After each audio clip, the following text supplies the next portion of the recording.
Hello and welcome everybody to this week's Live at the Lounge. It is Sunday, October 18th, 2020. We're coming to you live from Downtown Bryan from 5 Knocks. Thank you, Bobby. The only speakeasy in the world that is closed for prohibition. Worst speakeasy ever. Amen. So this is our weekly podcast where we cover local issues, small business, and whatever else we feel like talking about. Because at the end of the day, it is actually 2020. The rules are made up and the points don't matter. So as always, we don't charge for the show. The price of it, you noticed that, huh? I like it. It really doesn't matter. So the price of the show, price of entry, we don't charge for this. Just comment, share it, like it, spread the word so other people can help find us. And you wouldn't want to miss out on tonight's guests now because we've got two very special guests. So special, in fact, that Alex Jester has given up his chair. I'm occupying it, and it's, yeah, so I don't know how to go about introducing these guys, David, because we do miss Alex, but you know he'll be back next week. We'll just have one guest. No Crocs at the table. No Crocs, no. But I don't even know how to introduce because to my immediate left, I've got a former Marine with an absolutely encyclopedic knowledge of the mortgage industry and the hardest working man in College Station. So he's candidate for College Station City Council, Dell Seiter. So welcome, Dell. Thanks for having me, guys. Welcome. And then further to my left, we've got the Bryan, Texas magnate of rubber and meat. A man, the only man alive to actually beat Chuck Norris in a one-handed push-up contest. True story. True story. A man who needs no introduction. So we're not going to give him one. David, how you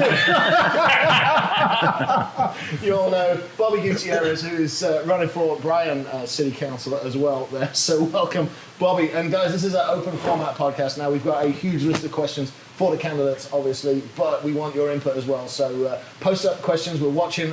We've got the questions coming up on the feed. The guys at the Texas Media Foundry are monitoring that. They'll slip them through to us, and we'll get them to the candidates. So first off, welcome, guys, both of you. Better Together is the hashtag. What's up with that? Thank you. Dale, go ahead, man. Actually, from my perspective, you know, City College Station is it's in a situation where I think that we've lost a bit of our relationship, a good bit of our relationship with the City of Bryan, and I think that we've slipped a bit with the university. And you know, in my opinion, Better Together is extremely important for our future growth as a community.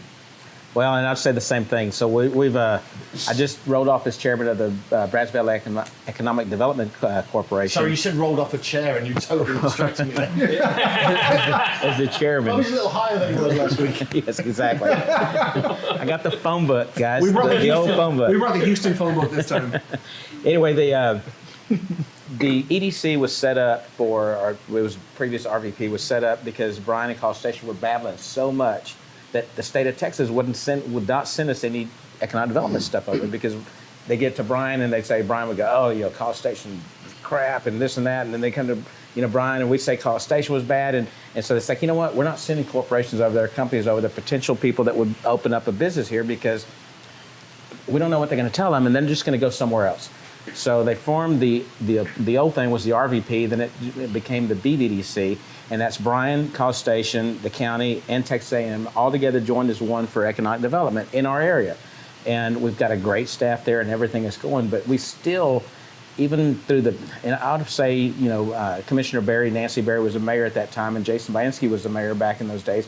We had a very good relationship between the two cities. And right now, the two mayors, get along very good, but there's also, you know, there's some contention between some of the council members in College Station that seem to think, you know, Bryan, we don't want to deal with him anymore. And now that's played out in, you know, we were talking about it earlier.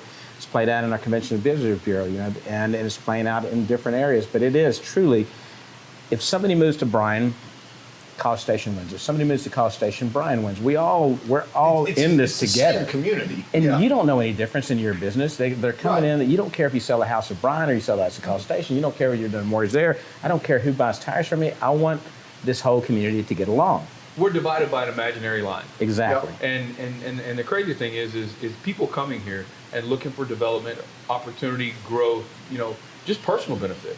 You know, I think that we offer so much, and if we come together as one community with everyone at the table, I think that we have an opportunity to really get some distance between us and some of the other cities that are trying to get the same opportunities that we are. We're centrally located to everything.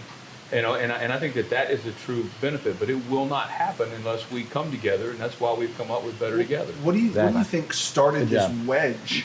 When I moved to Bryan College Station 12 years ago, and I feel like in that 12 years, it's become almost a contentious relationship between Bryan College Station, the university, the county, even some of our outlying cities, where it's more of a competition and less about working together and truly having the same goal. What do you think caused that? I don't know if there's a single cause. I mean, I grew up in Bryan all my life, so I've seen it, when College Station was really nothing, and Bryan, everything was controlled by Bryan. We went to Kmart in College Station. We went to Gibson's in College Station back then. I'm talking about the 60s and 70s. There was nothing there. Bobby's very old, by the way. Yeah, by the way, I am very much older than everybody here. Maybe not. Advanced maturity, Bobby. You'll be fine. But it's truly one of those things. We watched everything slip away from Bryan. A couple of bad decisions were made, and things moved to College Station, and they've had the momentum ever since. But what you have to remember too is the students. The Texas A&M drives our economy. I mean, it drives our economy. And if you think as one city, Bryan, or as College Station, we'd end up like Belton. Exactly. Yeah. I mean, it drives our economy.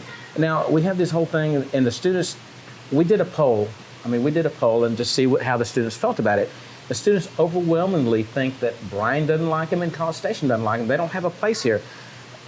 It was here before College Station was here. Yeah, right. There was no College Station at that time. So when they're talking about, we don't want the students over here. We don't want this. You infringed on the students. The students didn't infringe on you. Yep. So I think that's a mindset that needs to get away. If you don't want students here, we have 70,000 students from Texas A&M. We have 15,000 from Blinn. We have Rellis that's going to grow to another 15 to 25,000.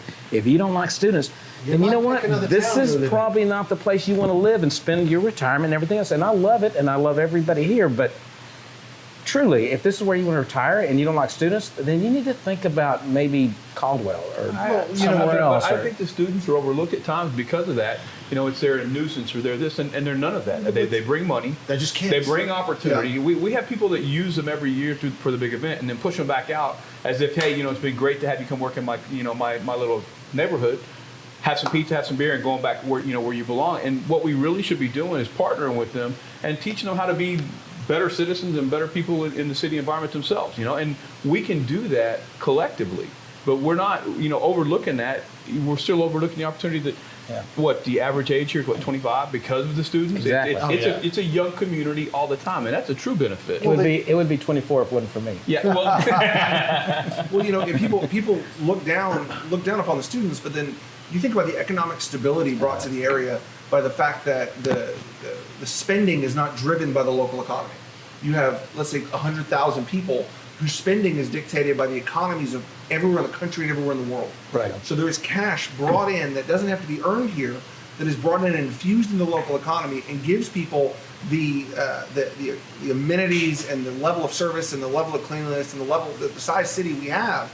And they say, well, we want all that, but we want them to stay over there on their side of the street. We don't want to deal with them. That's not a functional way to be. No. And, it's not a realistic view. Well, it's honestly, it's not an American approach, and it's not a small town approach that I think that we have. We have those small town values, and I talk about big city amenities and small town values, and we're looking for an opportunity to kind of roll that in and go back to a place where we're all working together for the same purpose. And when you look at what we talk about, like revenue generation and bringing people here, you're going to have Downtown Bryan, which is very popular. We all like it.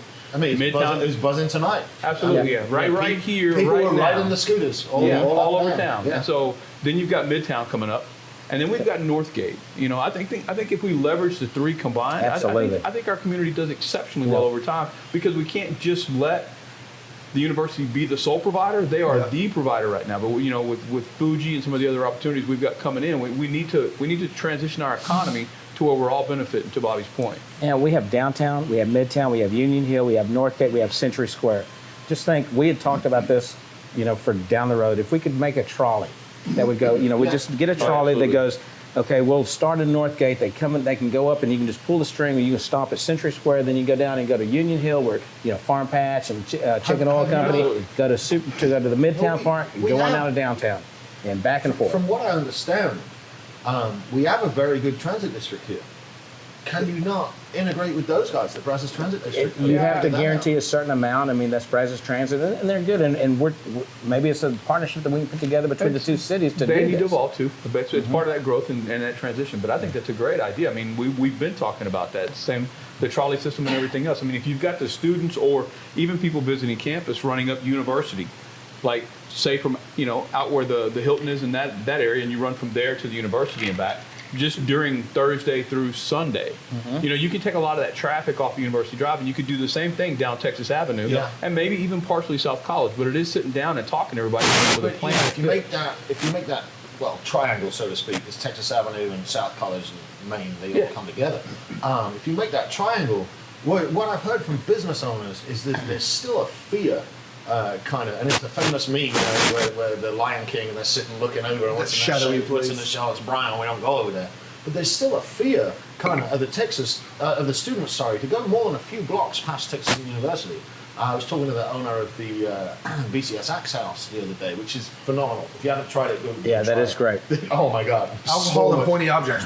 So much fun. So much fun. We've been on the campaign trail for like a couple of weeks now, and I don't think I've ever been as tired. And I go hard and I go heavy all the time. I don't think I've ever been as tired as I am right now. And you're on all the time. That Axe thing, it could be really good right now. I mean, it's a great place. It could be really good to let off some steam right now. Well, I enjoyed it, but what I was trying to get out of that was maybe if there's a trolley service with some, a little bit of media behind it, say, hey, you know what, Bryan's really not that scary, and you could go up and down Texas Avenue. They could stop at businesses, like there could be a drop off at. I forget the name of the shopping center that Yesterday's is in. There could be a drop off there. There could be a drop off at the Axe House. There could be a drop off at the where Hastings used to be. What's in there now? Tejas Center. And the Tejas Center. And you just do it like that. And Bryan's really not that scary, talking about, again, I've been here 12 years, and when I first moved to town, downtown Bryan wasn't what it is today. No. It was, I kind of put it akin to the revitalization of downtown Houston. When I was growing up in Houston, it was you don't go downtown. Midtown, the whole Midtown redevelopment and everything else down there. Yeah, it's refreshing to see that downtown Bryan now, there are people living in downtown Bryan. There's a bunch of money being infused. There's housing, there's lofts, there's things to do. Because for a while it was, you came down to downtown Bryan for one of two things. There was a couple of bars, you might go to Murphy's, you might go somewhere like that. Crack. Yeah, or crack, if you needed that. The push and seeing, and obviously COVID's been a big speed bump, but just the huge development that's happened in the last couple of years in Midtown, in downtown. I drove down South College Street the first time in a while. Oh, it's great, isn't it? Yeah, all the changes there and making it walkable like we talked about the last time. It's just huge leaps and bounds, and seeing the two cities work together and seeing the county work together and really drive towards the same goal, I think would just make that happen even faster. I agree. Sam, you said something a little while ago about, our community and the way we do economic development, how we win and lose and everything else. And we do. We're in Bryan College Station. We've always lived in this little bubble. Yep. So national politics, while we're all engaged in it, we all see what's going on, and we're all this is what we're doing in national politics and what's going to happen here. It doesn't affect us in Bryan College Station a lot. It affects the rest of the world. State government, the same thing. Yeah. It trickles down. We've always had this bubble, with the exception of COVID. We've always, who would ever thought this would have been, don't even care who that, or whatever happens over there. We've always been able to adjust here. But on the local level, you can't. On the local level, what we're potentially maybe going to be doing, somebody wins, somebody loses, that's second. The key, if you're not engaged in your local, politics, you're not engaged in the local people who you want to hire as your representative, it's going to be a bad deal. That's what I wanted to put up, because it's a bold statement to say that it really doesn't matter who wins the presidential race, but on a local level, it's not nearly as important who wins the presidential race than who wins these local council seats that are going to be making the decisions at this level, at this community. And if we could get half of the guys with the Trump flags to put that much enthusiasm into the local political scene, I think we'd see a whole bunch of positives. Yeah. Yeah, that's a brilliant take. You always hear me saying, two cities, one community. We always do that all the time. And I'm used to battling. You used to battle all the time. And, our Mayor Nelson right now, sat me down one day and he goes, look, Bobby, he goes, Forget about this, forget about that, forget about the right, forget about the left. Do the right thing. Only do the right thing. Don't worry about anything else. Do the right thing because we all want the same thing. Yes. Everybody wants, whether you're on the left, whether you're on your right, you want the same thing. Focus on the stuff that we all agree upon, and let's work within those things to move this level all the way up to here. Otherwise, we're going to be battling on this, and we're just going back and forth, back and forth, back and forth. Because, pray for wisdom. Don't pray to win. Pray for wisdom to make the right decision, because just because we think it's the right thing doesn't mean it's the right thing. There's always that neutral ground where, you're right in there where the majority of the people are, right here. Let's figure out where we can agree upon and move that needle forward and up. I like that. I've got to put Dell on the spot for a minute. Oh, hell. Sorry about that. Good. Buckle up, Buttercup. Here we go. So, you've got a really wonderful business. You've got a quite comfortable life. What on earth are you thinking running for city council? What's Dell going to bring to the table here? What did your wife say when you brought it up? Yeah. Really? No. No, actually, she was very supportive. My story here in this community is kind of different. And came here, just needed a federal job out of the Marine Corps. Was going through a divorce, just trying to find my way through life. Reconnected with a childhood sweetheart. We had a daughter. And I was never staying. I was leaving the day I got here, and none of us were. No, we weren't. Yeah, and that's the unique thing. And then you turn around and you fall in love with a community that gives you an opportunity to change your life and gives you an opportunity to grow with it. Well, for me, I've been blessed to be here. I mean, the things that we've received and the opportunities we've been given in this odd little community that we all know and love have been fantastic. And I'm finally at a place where I've got a fantastic staff. I've got a wonderful wife and a supportive family, and an opportunity to give back to somebody that I think truly gave me an opportunity to change my life. So city council's it then? All right. At least that's where we're at now. Felt like a natural progression for you to be more involved. That was the only way I could give back, at a larger level than just, the same thing that each of y'all, I've sat with each of y'all at different times, and everybody talks about going out in the community, how COVID's impacted everything, and we over-tip, or we try to do something special for other people, and this is my version of that on a larger level, that I can finally afford the time and the opportunity to give back and bring some business sense, bring some strength and some integrity into the system, and maybe kind of push things forward. An experience too. I mean, with me, it was like one day I just realized that what's coming after me is more important than what's now. It's like, what are you going to leave for the kids? What are you building for what's coming next? Absolutely. And that's why I, really try to gear down this podcast and bring in a little bit more important people and try to make it a little more serious and see what I can give to the community. Because obviously I'm not a citizen, so don't have that right to vote. I'm a lawful permanent resident. You can't kick me out. Lord knows they've tried. So let's talk for a minute about, because I did want to get onto your opponent, to some political stuff, but before we get to that, let's talk about the Experience BCS project and what we can do maybe to make that fly again, because that came out with some really good intention, and then it just kind of didn't get going. Kind of fizzled. Well, I mean, Bobby will have more details on some of that because he's been involved with the city on a much deeper level. I do know that, when I did some homework on that, when we began to become disillusioned and essentially, for lack of a better term, divorced over that whole experience, in my opinion only, is because we couldn't sit down and really negotiate the details. We couldn't work out some of the wrinkles that happen whenever you're having more than one organization, two cities, and everyone else coming together trying to benefit the whole community. And whenever you look at what's happened from that, based on numbers that I've been provided, the city of College Station is going to pay some $17 million over the next 30 plus years for that divorce, and it's going to be a costly experience. So now we've just got to work our way back to the table, and I don't think that's an overnight change, if it's even a permanent change, as much as we may just reach across the city line between each organization and work. Well, I haven't followed Bryan City Council as much as I followed College Station, but watching some of the meetings, and I've been in a couple of the meetings that have taken to 1 o'clock in the morning, and watching the narrative and the things that the council feels are important to talk about in the current environment. And you talk about a $17 million bill over the next 30 years, seems like chump change when you talk about some of the projects that they're trying to undertake for no apparent reason. We want to build another park. We want to build apparently a bird sanctuary. I think that came up recently. Yes. And so instead of promoting these 7-on-7 type tournaments, instead of promoting the experienced BCS type stuff, which I'm going to need a flow chart for the different councils and committees going on between the two cities.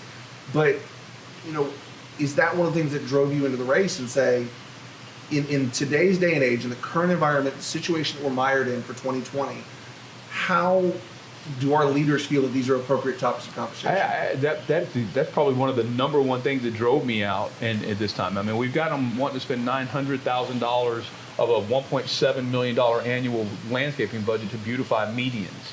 The bird sanctuary is leading into what they believe is ecotourism. And I don't know how many people are from here historically, Bobby. We don't have a lot for ecotourism unless we're hog hunting or doing something like that. So trying to do that would be running back into the sports tourism, running back into the opportunity. There was a period of time before I left a previous job whenever I was with the Postal Service that we were actually like number 2 or number 3 in the state for live music venue, and we've shut that down. That was actually failing and closing down to some degree even before COVID. So we're looking for opportunities to sit down at a table and try to look forward. I mean, the number one thing that council keeps doing in these meetings, they keep talking about when they were here in 1970 or what it looked like in 1985. We don't look like 2015 anymore. This is a whole new place, and if we're not going to sit down, have hard conversations, even passionate ones where we're banging the table and we disagree, if we're not willing to do that, the forward outlook for where we're headed is bleak. Well, there seems to be a lack of a dissenting opinion on the council. I go back to Jess Fields. Jess Fields, when he was on the council, was a very loud dissenting opinion. He was a voice that was willing to stand up and say, hey, hold on a minute, is this really what we need to be talking about? No matter what your opinion of him is, he was that squeaky wheel, right? Absolutely. He was the guy that was willing to stand up. And I think that's some of the thing that's missing today, is you watch the council, and it's like their decisions made before they hear the citizens. And I know sitting in the last rezoning meeting I sat in, the council looked bored. It was, why do we have to sit here and listen to the citizens for 4 hours? And I understand some of the arguments they're making are outlandish at the best. But these are the people that voted you in. These are the people that you're representing. Listen to them. Be willing to stand up for it and say, hey, this is not what we need to be doing. We need to be focused on X, Y, or Z. We need to be focused on this, and median beautification be damned. We've built enough medians this last 10 years. Hell, our essential services and our first responders don't even like most of those raised medians. It makes it harder for them to do a turnaround and go back and be safe. Exactly. I remember when there's a place for them for safety in some places, but as a whole, that's not. I remember when they built the one on University, and they ended up spending another several $100,000 adding cut-ins for businesses that were inaccessible from the north or southbound side. Absolutely. Doing U-turns trying to get to and so you create even more of a traffic safety issue by the U-turns. So I've got a couple of questions. It's kind of a two-parter here for both of you. So whoever decides wants to answer it. First part is, what changes have you guys seen in the local community on the business front in the last 7 months since this 2-week lockdown began? I'm just... the second, you don't mind? The second part, because it will make the answer more relevant, obviously. The second part is, everybody's like, oh, can't wait for 2021, can't wait for 2020 to be over. There's no magic fucking switch at midnight. November 4th. Right? No. What does 2021 look like rolling forward? I think that's what we're talking. That's what we're trying to talk about. That's I want your vision for it. So Dell and I have been friends for quite a while, and when we got introduced to each other, we've met a lot of different friends because of each other. But I know we talk alike, we think alike, we have the same kind of feeling towards business and everything else through development and everything else. But right now, we all have friends who are suffering. I mean, businesses that are they're going to lose everything. I mean, there's some businesses that are absolutely going to go away through no fault of their own. Now, there are also some businesses that probably, at some point going, okay, this is the perfect exit point to get out because, we're over our heads or whatever else. But, we're looking at different things within Bryan. We have a lot of empty buildings. We have a lot of empty, real estate here. And so how do we parlay that into those businesses through no fault of their own are going to potentially leave that high rent stuff in College Station? How do we facilitate getting them to Bryan and then going, okay, you know what? We are truly two cities, one community. Okay, I can't make it here with, I'm doing cups. I can't make my cups over here because my rent is $10,000 a month. Right. but you know what? I can go make cups 1 mile down the road or 2 miles down the road. Would you follow me into Bryan if I did that? And we're a good customer. We're like, absolutely, we'll follow you into Bryan. Okay, well, let's get it over here. And then once they get up and going again, and once we get through all this stuff, maybe they go, okay, you know what? I'm doing good in Bryan. I'm going to open up a second one in College Station. And we both win that way. But at some point, we've got to make sure that we can facilitate making sure that our business, those people that have the real hard foot on the ground, money out of their pocket in there, can survive. I mean, that they can survive the next year, the year after, 2 years from now. No, and then whenever you look at the second part of your question, what's it look like? I mean, realistically, some of the numbers we're getting from the mortgage industry and stuff like that talks about the impact of COVID's work-life environment, where people have always worked a 9 to 5. The bulk of them have gone to the office, and we all know that the tech world has flexible work schedules, but this has forced everybody to move into a more flexible environment. They're saying that 30, maybe 40% of the population won't go back to a normal 9 to 5 office environment, which leaves the potential for more retail space open, less tax opportunity, less sales opportunity, and we begin to struggle financially as a city or cities combined. That's actually on my list here. What do we do about that deficit? Actually, in the budget, it's going to come from lack of taxes. I can tell you, the city of College Station, the number one thing that I think that we should be doing is looking at changing. When you talked about what they're looking at for overlays and rezoning and some of those issues, one of the things that I've been a fan of, I went to the city and spoke to some people about some potential mixed use, live work and stuff like that. And we're really not there yet, and we're working towards it, and even that's the case. Well, I went to another city close by, not Bryan, and walked in and said, "Hey, I'm thinking about buying a building here. Curious about what you are doing for mixed use." And the first thing he said is, "We are headed in that direction. We welcome that conversation, that opportunity. We are going to have to evolve as a city to where we're more open to a different business environment." I argue that if we went more mixed use, even in Northgate, and offered some real opportunity there, I think that we could keep Northgate alive on a whole different level and boost it up to another stop for people. What's alarming to me is Northgate seems to be a target of College Station, and maybe I'm looking at it the wrong way, but I feel like they wanted to milk it when they built they took away all the surface parking, built the parking garage that still hasn't paid for itself from what I understand, but then they're targeting it, saying we don't want this in our city. And I'm sure Bryan is more than willing to have Downtown Bryan become, have some of those bars and some of those restaurants move that way. But then you look at a certain local business that went through a structural issue through a storm in mid-COVID in a building that I'm pretty sure we're all certain wouldn't pass building codes today. And they're back, you look at the fight like what Alex had with the food park and fighting for a year to get zoning cleared. And then you look at a business like that all of a sudden we make the exception. Why are certain businesses getting preferential treatment? I understand we need to take care of our local businesses, but we need to take care of all of our local businesses. Yeah, everybody should have a voice. Yeah. And that's what we've been talking about when Bobby and I talk about the cities communicating.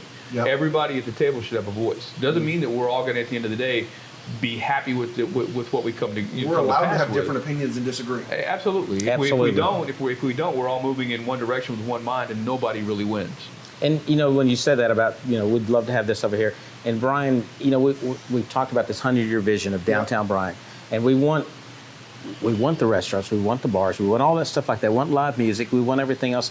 We want it to be wholesome. We want it to still be where we're not trying to be on Street. Exactly. We're not trying to be about our 6th Street or anything like that. And Northgate has that already going on. They have all the stuff that they have over there like that. If you want to come, date night. Yeah. College student date night. I mean, I don't know how many times I've sat in front of just right like this, in front of the LaSalle, sitting out there smoking a cigar, enjoying a nice drink, and then you see these students coming up, formally dressed up. They're going to Madden's to go eat. They're going across 3rd on Main. They go into this, and they go have a drink here. They go there, and they're having a nice upscale, a good evening. Yep. And Upscale, but affordable. Exactly. Approachable. Affordable, upscale, and it's just nice. We don't want to have to arrest the students. We don't want to have to, people bar fights and all this stuff on the street and everything else. You just want it to be a nice evening that anybody could. You could take your kids. You could take your kids. Go out there and still be. We have a jiu-jitsu gym now, so if the bar fights do break down, we've got control. But we could do that if we're all working together. Well, Brazos Valley Transit. If you go back to what we were all talking about earlier, you have that environment when you say we don't want people going to jail, we don't want people getting in trouble. If we have Brazos Valley Transit running those trips in and out on a consistent basis for stuff like that, people can have an experience all over Bryan College Station. In England, the buses, I mean, they run about 30 minutes after the bars close is when the last bus goes, and all from the city centre downtown to all the little suburbs and villages outside. They specifically run. I mean, when I was growing up, there was massive media campaigns against drink driving, and drink driving went from something that was normal to something that was absolutely socially abhorrent within about 5 years. And the bars kind of picked up on it, and free drinks for designated drivers, and I'll only have one because I'm driving, and everything else. But what really interesting happened is they moved all the last bus schedules back, and they put on, it wasn't free, you still had to pay to get on the trolley, but they put on public transport. I think the last bus ran about 30 minutes after the bar closed, so you had enough time to stagger drunkenly, get on the bus, and still make it home safe. Is that something that we can look at Brazos Transit District and go, okay, can we get a trolley service Thursday, Friday, Saturday nights from downtown Bryan to X, Y, and Z spots over I think it's a great idea, and I think it's something we should be working on in the community. Well, the more we can offer, the better it is for everybody here. I mean, you have Northgate, you have Central Square, you have downtown Bryan, you have Midtown that's going to be developing right now. You have all these things. All these things. Exactly. So many things here. We have a tremendous offer. But if we market it as College Station or we market it as Bryan, then somebody's going to win, somebody's going to lose, no matter what. If we market it as Bryan College Station, this is our town. This is where we live. Yeah. Right. This is everybody's going to cohabitate together in all this spot. If we market it as one community, then we all win together. College Station has more hotels than we have right now. So they're gonna get more revenue from that. They're gonna get more hot tax from it and everything else. But at some point we're gonna expand as a city together, two cities together. We expand, and hopefully one day, 50 years from now, 100 years from now, we will merge as one whole thing and go, okay, now we're Bryan College Station. We're not Bryan and College Station. We're Bryan College Station. That's what we should merge everything. Well, I mean, if you look at it from a simple alphabet, I mean, Bryan College Station even flows smooth. I've never been a fan of trying to flip the script and change everything because you got 10 more citizens across the city line. That makes no sense to me. And it was Bryan College Station when I got here 30 some odd years ago. And it rolls off a lot easier than College Station Bryan. We're one community, and that's what we should be driving for. Well, and because I'm from Bryan, I don't want to even get into that argument, but truly, we grew up here, and that's how it's always been. In you're going to tell every business, you have BCS Fitness, you have BCS this, you have BCS Arts Council, you have an Arts Council, you have everything that's BCS or Bryan College Station. Yeah. How do you tell them, okay, you got to rebrand yourself, remarket yourself, redo everything to it, when we've already, everybody who's advertised, who's spent that money to build their signs, to build their business, is already there. Just embrace it and just say, okay, literally, this is where we live, Bryan College Station. One place. One place is the key phrase. Here's a topic that I've brought up to a couple of people, and it tends to create some very polarizing opinions. And you brought it up a second ago, the merging of the two cities. Is that something that's on the horizon, or is that an ego thing?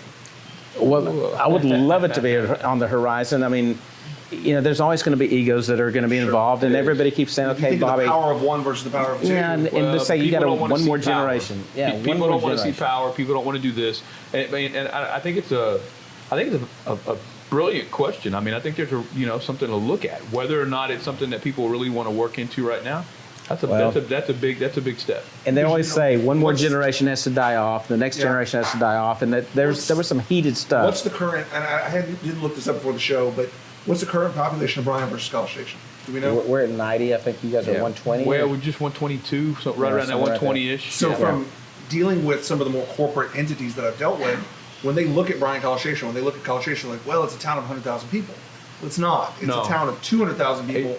Plus 90,000 transient population. It's bigger than that yet, though, because from whenever I was at the Postal Service, one of the things that we get to see is how many mailers and how many things go out. Every zip code with a 778 prefix, and that's from Calvert to Brenham to Madisonville to Caldwell and beyond.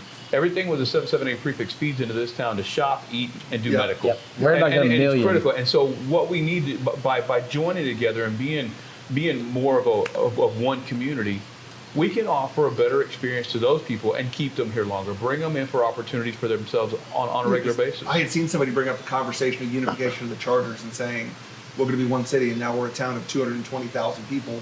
But if you think about it, even okay, so we have our top tier staff on both cities. Yeah. I mean, okay, if you were to merge these two together, The amount of money we're spending on this. well, you could even have precincts. Okay, you have a precinct fire department over here, precinct fire department, precinct chief over here, police and everything else, and then you get the staffs, and as they retire out and transition out and everything else, I mean, it could literally make sense that we could do this in a short amount of time. And I say short amount of time. Yeah, you got to define that short amount of It's a time. 20-year project. Yeah, exactly. That would be an easy 20-year mark. Exactly. So a short amount of time in government, in business is 6 months, Right. 1 year. But in government, say 20 years, you merge these things together and you get these things rolling, and you have assistant, this and assistant that, but they all become assistant. As they do it, you start hiring less people. And now all of a sudden, as one community, we are spending so much less on all the essential services. More than half, less than half. And people don't understand the only thing the city does is provide services and safety. That's it. That's all they should. That's all they should provide. That's it. That is it. There's Maybe nothing else. Maybe that's how we make up the budget shortfall. Well, I know in Bryan, we're not going to be as hit as hard as College Station. Thank God we're not. But our sales tax revenues are going to be probably, I've heard, from 7% down to 4%. College Station is going to be hit a whole lot harder. Yeah. And we've got a great city manager who's done a lot of good stuff for us, and we got a great staff that's done a lot of great stuff. And so we've hired and freeze on things. The only thing we've hired since all this has happened, we hired 7 new police officers. But our Part 1 crime in Bryan has gone down 50%. Yep. I mean, so things are happening. When you said, okay, you come down to Bryan, downtown Bryan, you get cracked. Well, that's not even a thought anymore. And it's almost offensive when someone says that, because it's like, wait a minute, whoa. 20 years ago, exactly. But it's exactly. It's boarded up, doing all this you stuff. You dare drive past. It's just Villa right Maria. now, you don't do that stuff now. Now it's like, this is where you come if you want to have a good adult evening. Yes. This is where you come. Yes. Hence you're here. I make the parallel back to Houston. It's you talk about the public transit. I know when I was growing up, you didn't take the metro. You didn't, especially after dark. And they've cleaned that up so much, and they've cleaned up downtown. And I think Bryan's done a lot of the same thing. And I know when I got to town, Bryan Transit District was a couple of 15-passenger buses and some vans. And to see them have full-size buses now, and I think there was almost a reliance on the school's transport system. I know when I moved here, even not as a student, being in my 20s, I just hopped on the A&M bus all the time. I think the statute of limitations on that. Yeah, exactly. It got me. I rented my apartment because I didn't have a car at the time, and I was like, I can get everywhere I need to be on this. We don't have that public transit otherwise. And so to see the growth in Bryan's Transit District, see the cleanup of downtown Bryan. They got some other buses now, don't they? Well, they don't just serve Bryan College Station. No. They serve Brazos County and the surrounding area. Yeah. But, so shifting over to the campaigns. So I know, obviously, Dell, you're running in College Station, you're running against an incumbent. I don't know how many terms she has had. Several. She's had enough. And then Bobby, you're running against a position that is currently vacant because the person who was in it has turned out. It's turned out, exactly. He's been a great councilman. He's turned out right now, and I just felt like this is the time now, in the middle of everything we're going through. How is campaigning through COVID? How is all this going? How do you feel the races are going? And is that a Bobby Gutierrez official campaign mask? That is a Bobby Gutierrez It is. campaign mask. It is. We had a fundraiser, and everybody thought that, oh my gosh, you can't have a fundraiser because you can't have masks. So I literally had to go out and get these things made. Like, they had to be made in like 3 days. Yeah, I think that's to wonderful. do that. And so we got them made, and we had everything there. And I hadn't posted any pictures from my fundraiser, which was phenomenal. Obviously, you saw the newspapers, but it was a phenomenal fundraiser. People came out in droves, and very humbling experience to be there. Dell was there. We had a great time. Hey, you said you weren't going to tell anyone that I was there. Well, Dell was there because we're buddies. Late now. We're buddies there, but it's one of those things that you don't know what to do anymore. You don't know if you can go knock on doors. You don't know what. I mean, I'm wearing a Flint Adcock shirt. So Flynn and I had a debate, and neither one of our opponents showed up. So everybody thought that we were debating each other. And he had a great answer. Back I had a great back answer. up a minute. How you have a debate without the other side showing up? Well, Did it they was the Chamber of Commerce put on they do the candidates forum every year, and Why did they not come? they were scared of COVID. Apparently, that's That what they sounds said. like they're scared of losing the But debate. I know one of them wanted to know the questions in advance, which we don't. No one knows the questions in advance. Scott DeLucia puts on a great show, and he asks very They don't tough, even know hard the questions in advance for the podcast. Exactly, exactly. So we don't. But hopefully you're prepared with the issues. And I've been involved for quite a while, and it's a hard deal. But as far as campaigning, I don't think it's ever been as dirty as it is now. Yes. It's so dirty. I mean, I'm wearing this shirt because they keep stealing his signs. So he's put all of his signs out, and literally every one of his big signs got stolen Signs and are gone. not inexpensive. And they're not. I mean, $100, $150 plus each sign. Now, he didn't raise the kind of money that I raised on this stuff, so he's literally having to, find money to go buy new signs. So we've got Late money in the game to boot. and exactly late in the game to get all this stuff done. So I'm like, he's a good man, and he's a great. I mean, he's a great man. He's very intelligent. He's very smart. He's going to make a good addition to our council. Hopefully both of us will get in. If we're blessed enough to get in, we'll be there together and we'll be able to serve together. But it's truly one of those things that you go and look, okay, this is what it's all about. And I feel, I work every day. You see me out there holding signs and everything else. I feel very comfortable about my race. I hope, but I don't ever take anything for granted because anything could happen at any time. Absolutely. So I see Dell out there every day. I'm out there every day holding signs, shaking hands, doing all the stuff that you have to do to get a job that literally was brought up to me that one of my buddies says, it's going to be a $400 an hour surcharge on this. I'm like, oh my gosh. I started doing the ad. It's like, I'm going to be making 0.1 cent an hour for this job that I get because I get a $10 a month deal. So, and we always donate that back in, but these people who serve, I mean, and not only me and not only Dale or anything else, but the people who are currently on there, the people who are on boards and commissions and everything else, the citizens need to know they do this for nothing. They do it out of passion. Exactly. They do it out of They passion do it out of and care it's for the free. community. Absolutely. And people get mad at them. I mean, they're mad. There's decisions I made on P&Z that I've made people mad on. And there's, somebody wins, somebody loses every single time. And you distance yourselves. And I don't like making it, me, I don't like making anybody mad. Right. The worst thing about this, one of the people that we wanted to run for a spot was like, I can't even bear the thought of somebody not liking me. I can't bear that thought. And it just dawned on me the same thing. I don't like it when anybody doesn't like me. I don't know why. Dale came up to me, and you're an asshole. And it's like, Dale, what did I do? That's a rumor. It's not true. What did I do? And I would want to make that right somehow. But, we got to make hard decisions. And somebody wins, somebody loses. Well, when campaigning today during COVID too, in the past it was a lot of block walking, it was handshaking and stuff like that. There are people who literally don't want to talk. They don't want to be there. We've been out in the campaign lines and in the voting lines, and people want their distance. And I've spoken to anyone that's willing to talk, anyone that wants to come up, anybody that's asking me questions. We go that route.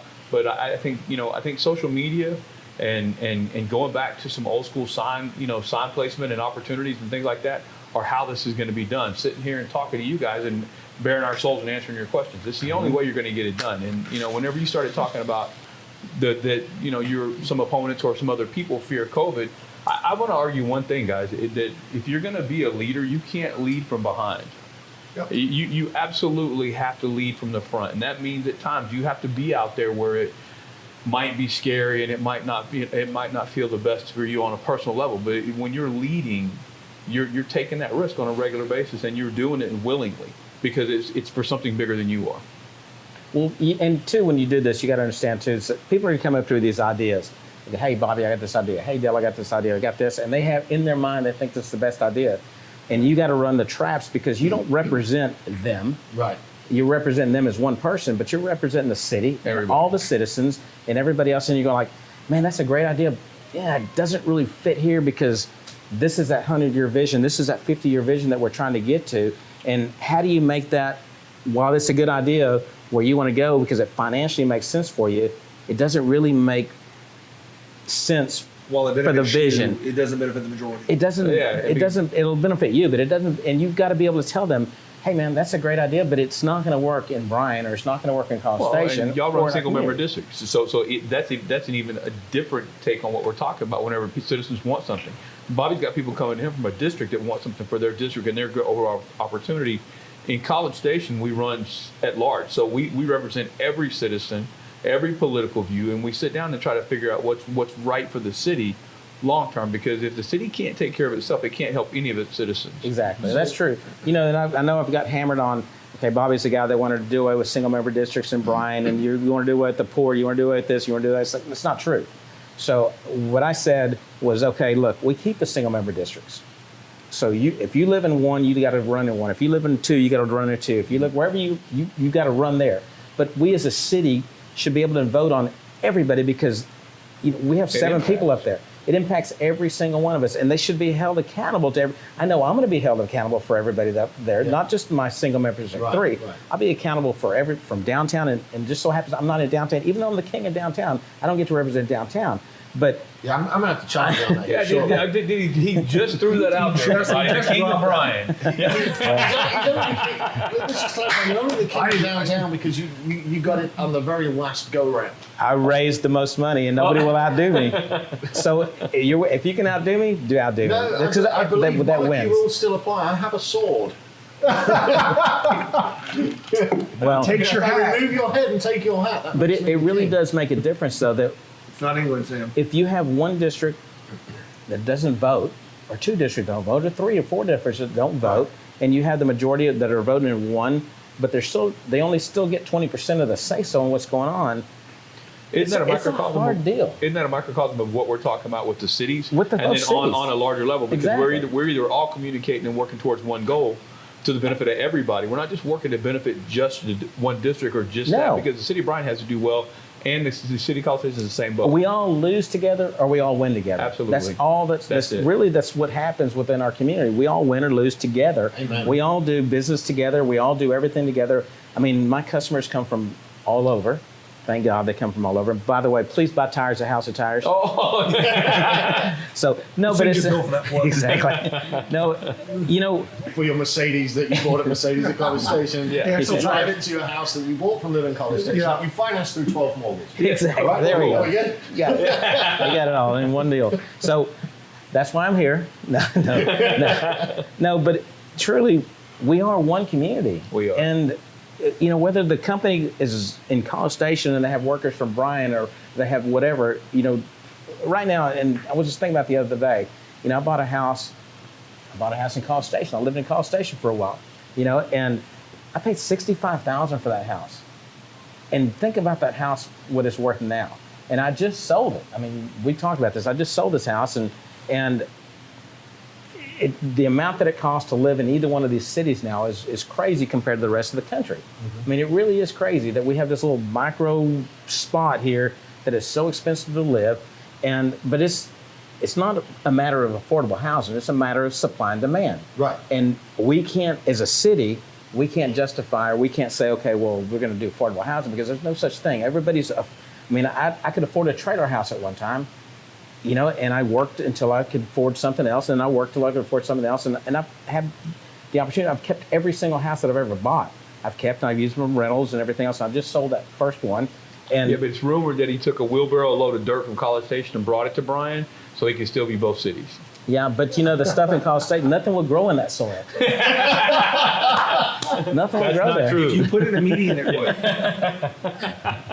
Birds come over there. That's all that happens over there. Here we go. We're not working anymore. Yeah, so back to College Station for a minute, and budget. And what do you think, because Bryan's got its own midtown that is progressing, maybe a little bit slower, but it's still going to progress.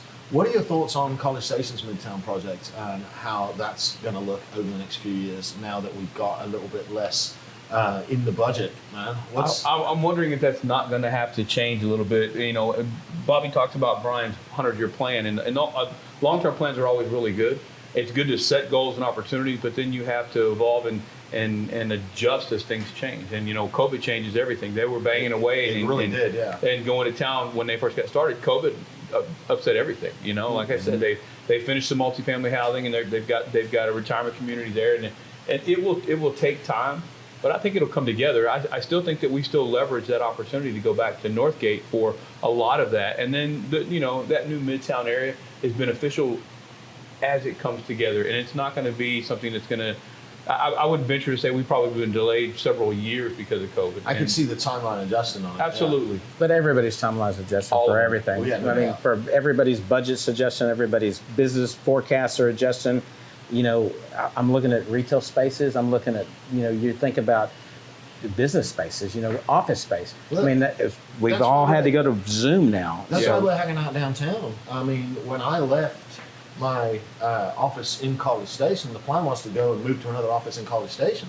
I'm hanging out downtown right now, just waiting on seeing what's going to happen to the rental rates.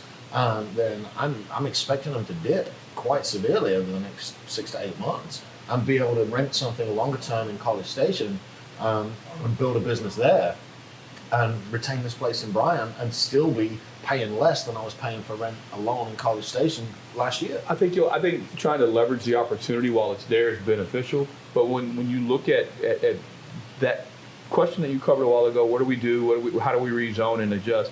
I think that we take the opportunity to take this downturn, to take this moment and change how we look at our overall growth and business opportunity as a city and as a community.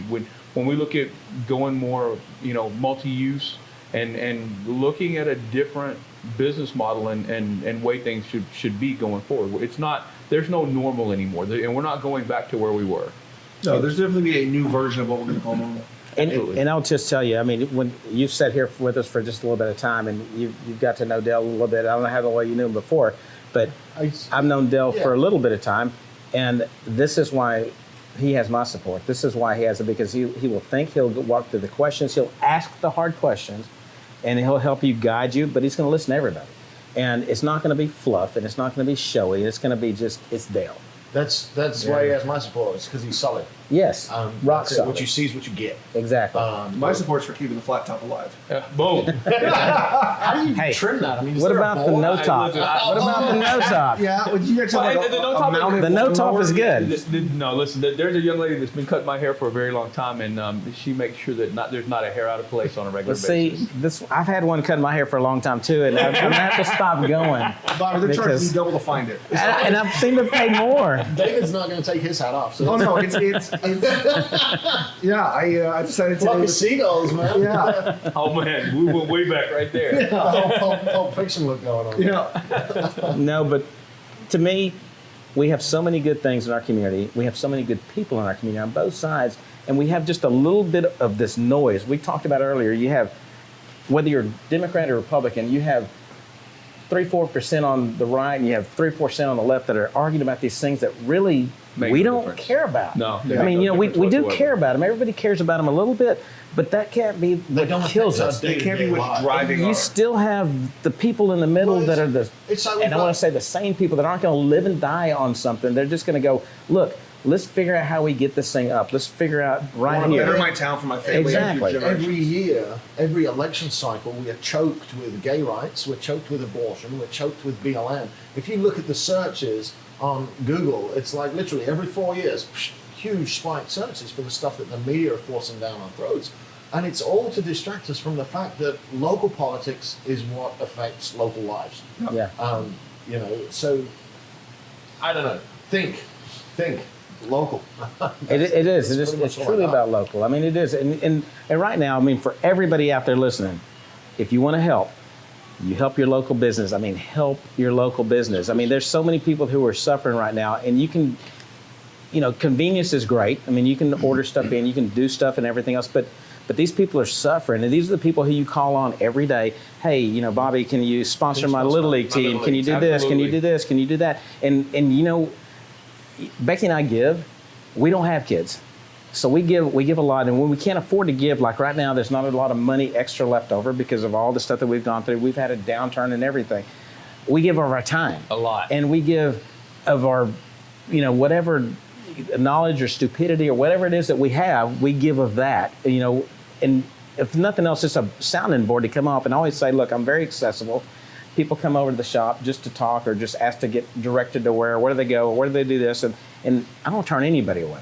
No, I mean, that's just like Bobby's taking time for us every time we've ever come in there. I went in and had a need for something that I had to make an adjustment on. I went and met with Bobby, sat with him for a few minutes, and he took care of something for somebody that I care about very, very much. And he never asked a second question. He never asked why. He stepped up and helped out. And it was a great opportunity for the people involved.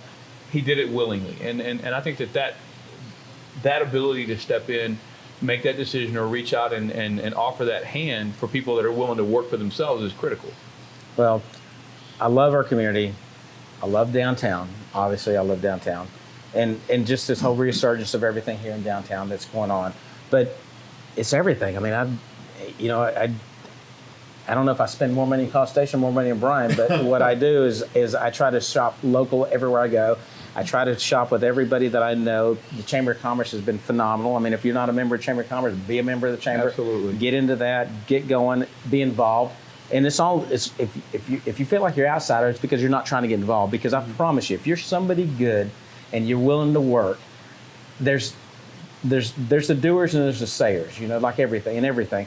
Some people say, hey, I'll do this and I'll do that, and I want to be involved in that, but they wouldn't be there for the name. They want to be there for the accolades. And, hey, I'm a member of that board, I'm a member of this. And then there's some that just really want to do something. Absolutely. Mm-hmm. And, when I tell them, just take P&Z. I don't care how my commissioners vote, but I do tell them, look, know what you're voting on. Come in prepared. The staff takes a lot of time to present our stuff, to write our stuff down. They do. That takes a lot of time to do. Read it. If you don't think I don't know that you've read it, when you ask some stupid question that, if you'd have read your book, you'd have known what's there. Right. These people who are coming up to us, they have $100,000 deals, $1 million deals on the line on that question that you're fixing to ask, make a recommendation. That's their livelihood, or a dream that they want to have. Give them that respect to give back to them. Because if you don't want to do it, then don't be on that board. There's other boards that are more fun. There's other stuff that are more things to do that don't cause that cause and effect. But it's just, there's a lot of things you can get involved in. Just do it. Get involved. Yeah, I stopped going to chamber stuff, obviously, when COVID came around. I just kind of disengaged from everything. But Million Cups has just restarted. I don't know if any of you guys are familiar with that, but there's a great little... That's Greg Martin, right? Greg Martin, those guys? Greg Martin, and then Will, a guy called Will, whose last name is just he was in chamber. He was in LB with my wife, Becky. I can't remember his last name. Super good. And he's a customer too. Oh my gosh, that's going to drive me nuts. I just know it was Will. Will's a good guy. But if you haven't checked out... Will, you're a good guy. Yeah, Will, you're all right, mate. Yeah. If you haven't checked out Million Cups, again, that's very similar to the fact that, when you reach out to business people in this community, they don't kind of just slap you away and be like, that's stupid, get out of here. They reach back and they kind of embrace it and help. And that's been something that I've noticed, being an outsider. I've never felt like one. When I've reached out and gone to stuff like that and gone to events, you're always made welcome, and they always want to know, hey, what is it you do and what can we do to help? So that's critical. I mean, whenever I got here, coming out of the Marine Corps, grew up in Houston. Like I said, I was leaving when I got here. You grow. We all were. I had an 18-month plan 12 years ago. And we're right back where we started at the beginning. But you fall in love with the community, and it's a situation where you can run out and bump into the mayor. You can bump into the president of the university. You run into someone all over town, and everyone will take the time to stop and talk. Yes. Which is unique. I've never lived in a city that was like that. I mean, and that's something unique, and we need to foster and grow that, and that communication, that benefit back and forth. Well. All right. So what time is it? What's that next question, man? 7:59. 7:59. So do we run a little bit late? Yeah, go ahead. Oh, we're good. We're here. Well, I still got some more cigar. We did have some dirt on one of the other candidates, but Dell asked us not to run it, so out of respect for that, we won't. I appreciate that. But we do have a question about, and it's from one of our guys here. Let me pull it up. He has asked, is it appropriate? Class act here. Yeah, because it was really great footage too. I'm kind of looking forward to it. I was. I mean, we might air it after he's gone. But so your opponent, Linda Harvell, she was serving as the director or the social media director or equivalent for the Brazos Hospitality Association and the Brazos Lodging Association. While the push on the short-term rental ordinance was going on. What are your thoughts on that? Because that's like a major conflict of interest here, for me anyway. Should a politician be serving one master when pretending to serve another. Absolutely not. If you're going to have that, you need to step away from whichever you choose to be, that you're going to support. You need to step away from the other side and hold off on that conflict. It's critical. And what I want to know as well is the social media director for the Brazos Hospitality Association and the Brazos Lodging Association. How are those positions appointed? Because I think that, and please no disrespect to the older generation, but I think if we're going with a social media director, there need to be somebody that's really into social media, somebody that's got a really good handle on social media. Is that an elected position? How do you become the social media director for a city position? And how can we get people that are engaged and actively using social media to get into those positions? Because I believe that the Brazos Hospitality Association and the Brazos Lodging Association would have a much better social media presence if they were served with somebody with direct social media experience. Well, I think that any position that we fill at the city level or a city, a city partnership should be filled with people that we look for the top candidate. We look for the most qualified. We look for people that are going to actually grow that and grow the city as a whole. I mean, trying to shake a hand and put someone in there just to give them a title or an opportunity, I'm not a fan of.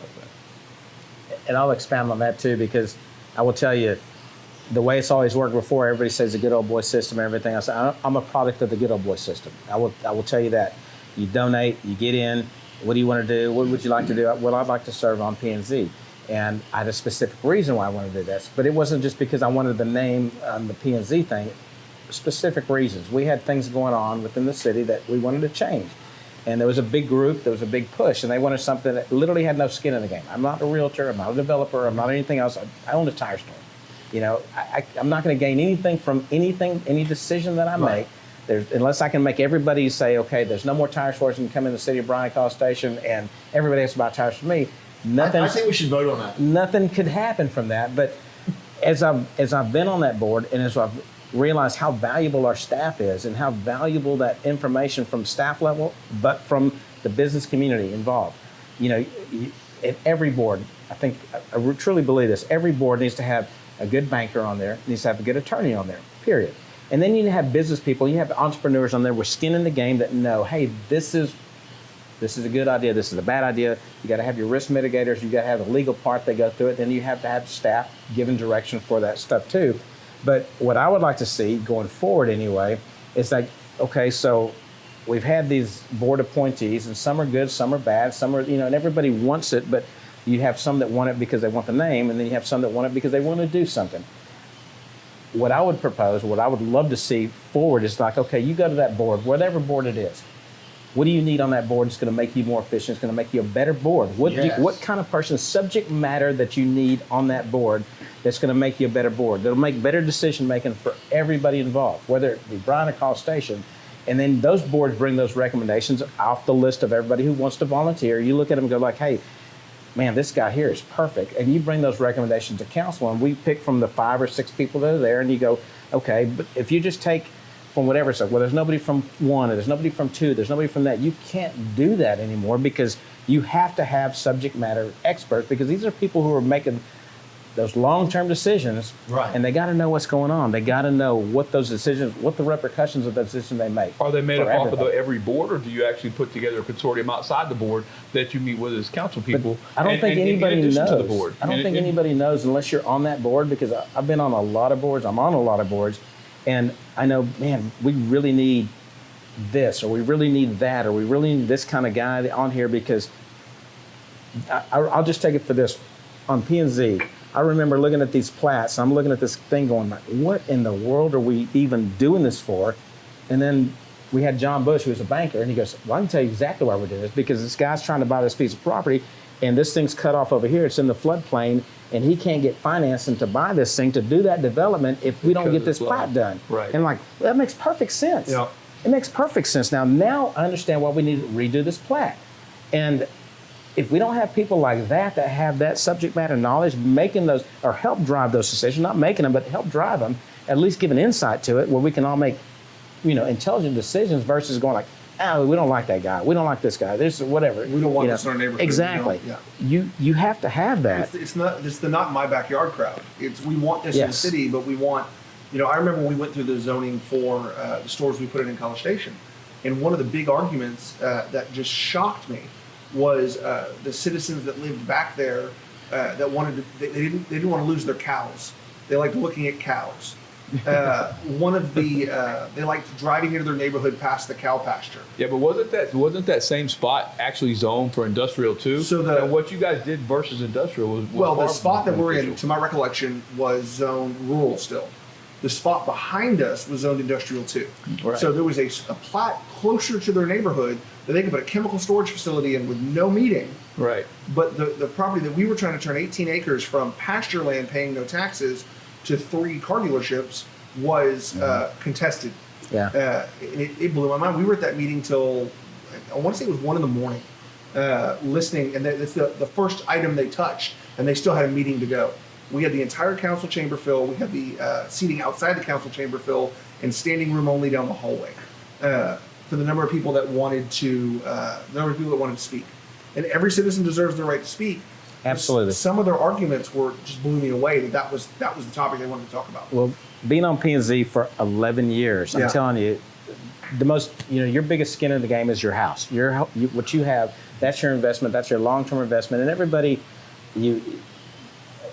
deserves to be heard for that. Yeah. And we have to weigh that when we're there, because you're talking about somebody who's very impassioned out there, and they don't want to lose that pasture. And I get it. I mean, when you buy it and you live on the edge of town, you don't want to lose that pasture and everything else. And we have those things, but we still got to go with property rights, with zoning, with everything else. And, you bought that knowing that there was a pasture and there's potentially something's going to happen there. And so I always tell them, look, my kids are playing out there. There's animals, there's this, there's that. It's like, I get that, but you need to tell the landowner who's now trying to develop that, and you need to tell them thank you for not calling the police and telling your kids are trespassing on those land. I mean, tell them thank you, or get together as a group and buy that piece, because everything's for sale. Yeah. Buy that piece, make some, and we did our thing in Wheeler Ridge. We did the whole thing where it was, they were doing some stuff. The developers went in and they did a bunch of stuff over there, but we gave them a larger buffer so they can protect that neighborhood a little bit more. And there's always an answer to everything, and nothing's ever going to be perfect, but it can work, and it can work if you listen to the people who are out there. Now, there's some things that the city can't do, and people just have to understand, and our hands are tied. We can't do them. You're going to find that out. Hopefully you'll find that out. But, there's a thing that, on P&Z that, somebody wins, somebody loses. Right. And somebody's going to be mad no matter what the decision is. But ultimately, the decision has to be for the good of the community. The good for of everybody. Not just one, not for one. everybody. The greater good. It is. It's the greater good. That is. There you go. New hashtag. The greater good. Don't use that. No. It's a joke. Please don't use that. Better together for the greater good. Yeah. Going back to the piece of land that I was most involved in, or saw the most of the heartache, and it was, we're taking a major piece of frontage and acreage that was on the bypass at the intersection of Texas 6 and Business 6. There's not a lot of frontage left to be developed, but to say that we want to keep that as cow pasture for no reason other than we like looking at cows just blew me away. And so you look at some of the other tracts that are being developed, and I see a couple of rezoning signs up now that I need to look up and figure out what they're after and what they're doing. But then going through the process of, we had to build a section of road to nowhere because they didn't like the curb cuts where they were, and they wanted to move the curb cuts. So instead of the city coming in and doing it, they said, you're going to have to build a quarter-mile stretch of road that dead ends, and whoever buys the property next to you later is going to continue that road, and eventually it'll get there. So we built a 2-lane road with drainage, with streetlights, with everything, to nowhere. Quarter mile, you say? Yeah, no shutdown. I looked. None at all. Yeah. Well, we have the thoroughfare plan too. So the thoroughfare plan, it is a plan, and if you look at that first when you're developing anything, and you start there, and then figure out, and that can always be moved. That's a hypothetical thoroughfare plan, but it is a thoroughfare plan. Sure. And that's that 100-year thing we're talking about. And if you can get through it and figure out, okay, we can move the road here, move the road over there. There's always stuff that can happen, but it's got to be thought of in advance. Well, it's got to be cost effective, and it has the long-term impact. And it's not just this one moment. Right. It's a long-term impact of the decisions that we're making as city council people and you know the P&Z and things like that.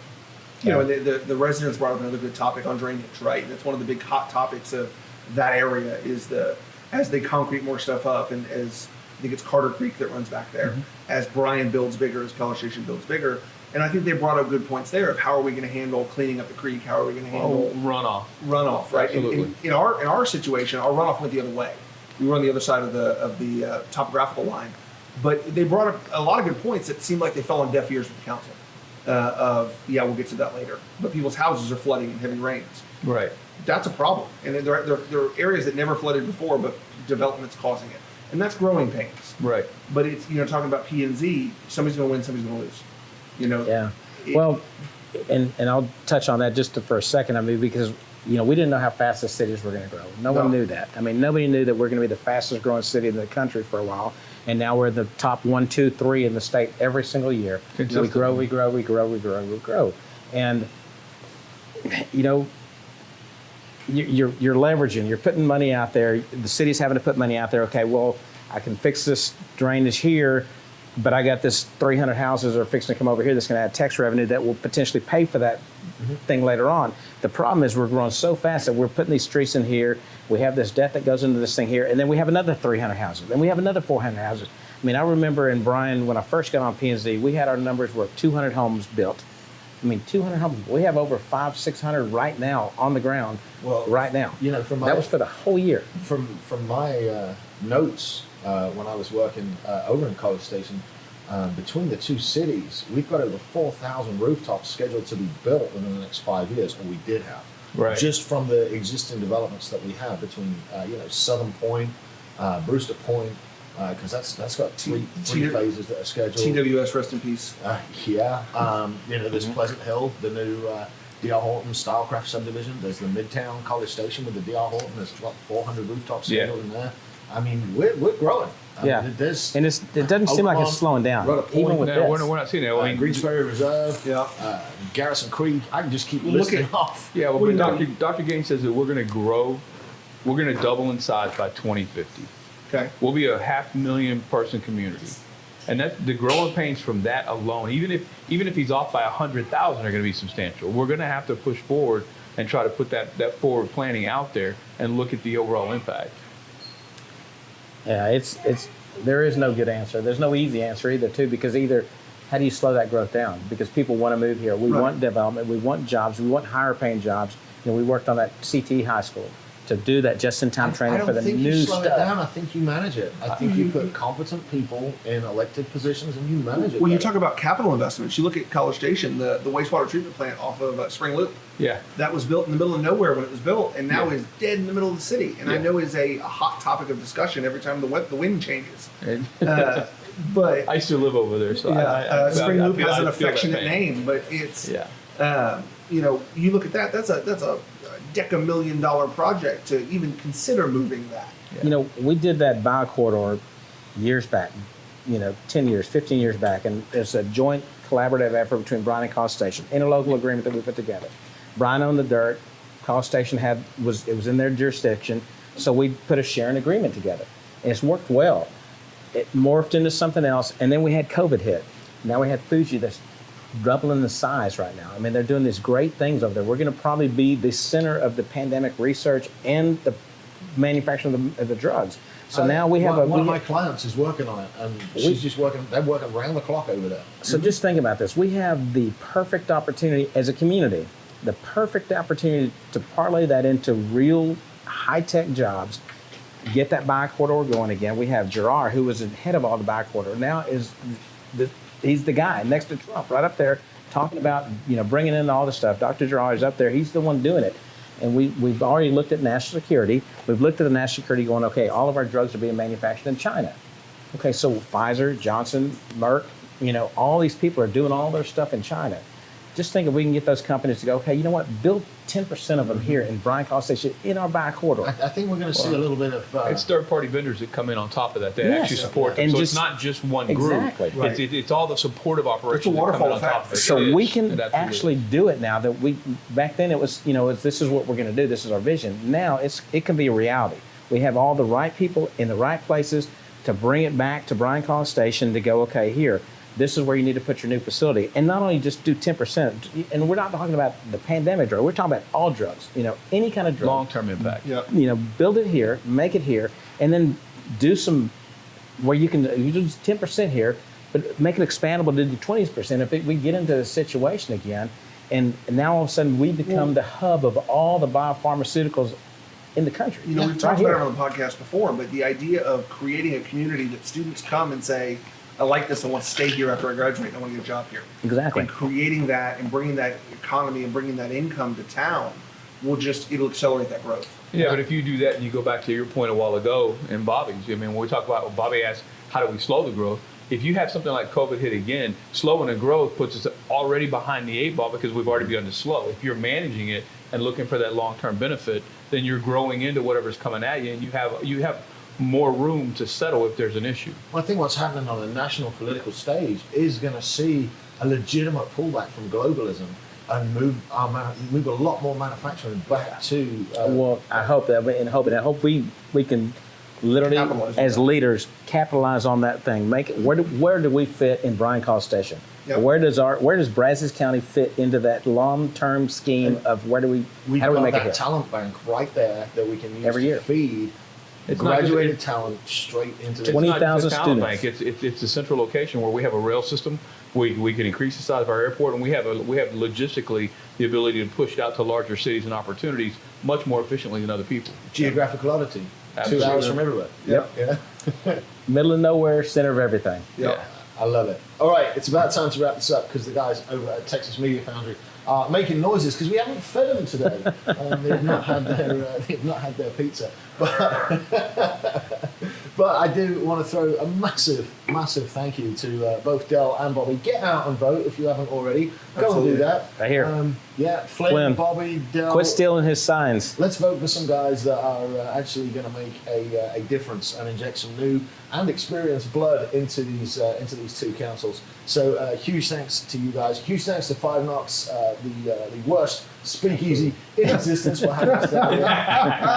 and a thanks, of course, to Texas Media Foundry and to you guys for watching and commenting. We did get a lot of comments. And Julie, I'm sorry, love, we're not going to show the dirt on the other candidate because Dell has specifically asked us to keep this clean. He's a good man. Maybe we'll show it the week before the election when Dell and Bobby won't be here because it's really funny.